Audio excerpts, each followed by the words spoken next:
This is me in 2016, and this is me in 2025. A lot has changed since then. Firstly, the shape of my nose. Secondly, the shape of my ears. But most importantly, my ability to use my ego. According to Google, ego is a person's sense of self-esteem or self-importance. Based on that, your ego affects how you feel and how you see yourself. It impacts how your brain makes decisions, and that is usually to protect itself. Because when your ego takes a hit, it can break a man mentally. And that's why so many of us subconsciously sabotage ourselves. But this is what people get wrong. You always hear people say, drop your ego or kill your pride. But when the hell have you ever heard anyone say, where's your ego? Bring it out. There's a time and place for both. You just need to learn how to use it and how to switch between the two and set your ego at the right level at the right time. And if you want help with that, I'll send you something that you can implement every day. All I ask is your email, which you can leave in the first link below. Let's get started about when not to have an ego, because that ruins people, especially men. Most people don't like being seen losing or getting rejected or failing.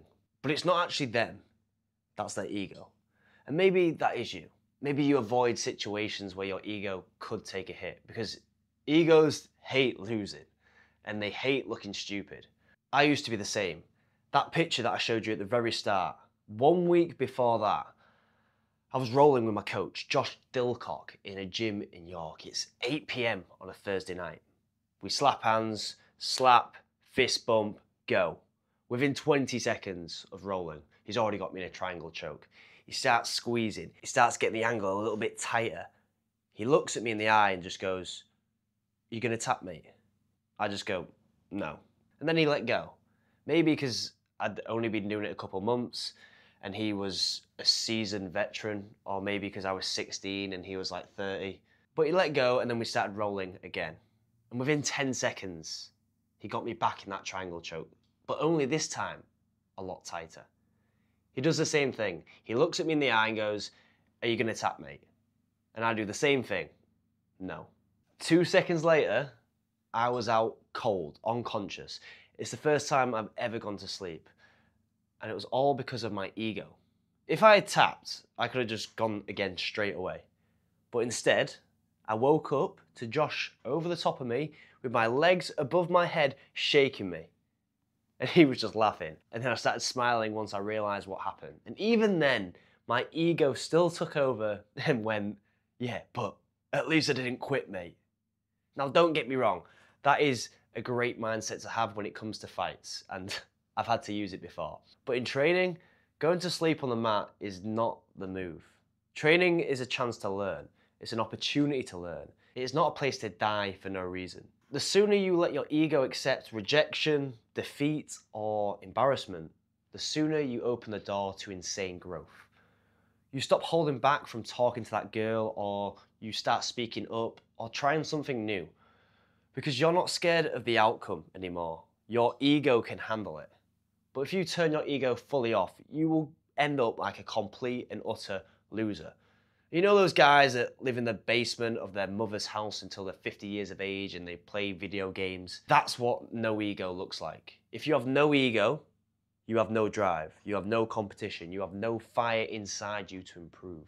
To be dangerous, you need some sort of ego. Anyone that tells you differently is talking crap. Because when it's time to go, you need to know when to turn it on, but not fully on at 80%. You need to keep a little bit behind. That extra 20% is there so you can make smart decisions and adjust when things don't go your way.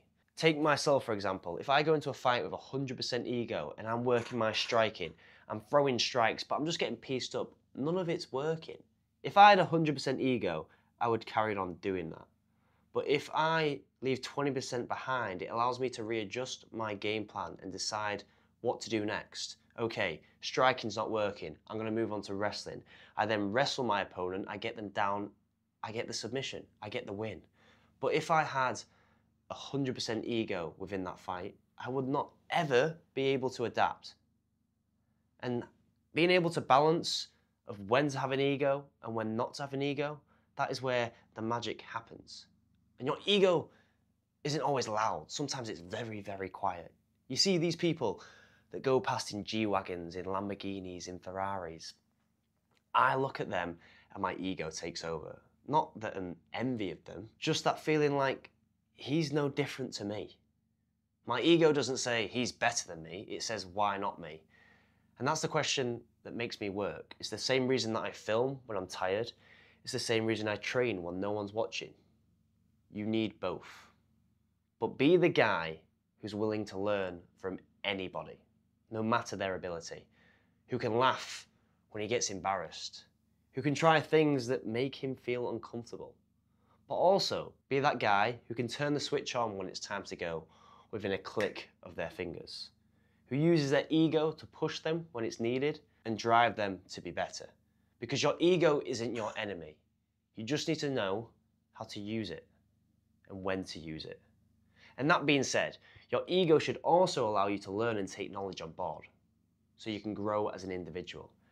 If you think you're ready for that, leave your email in the first link below and I'll send you some nuggets of clarity on a daily basis. However, if you want to commit a little bit more and go into a program that will build your confidence in 8 weeks through martial arts and facing your fear, my paid program is the second link below. YouTube is also a very, very smart bugger, so you should probably watch this one.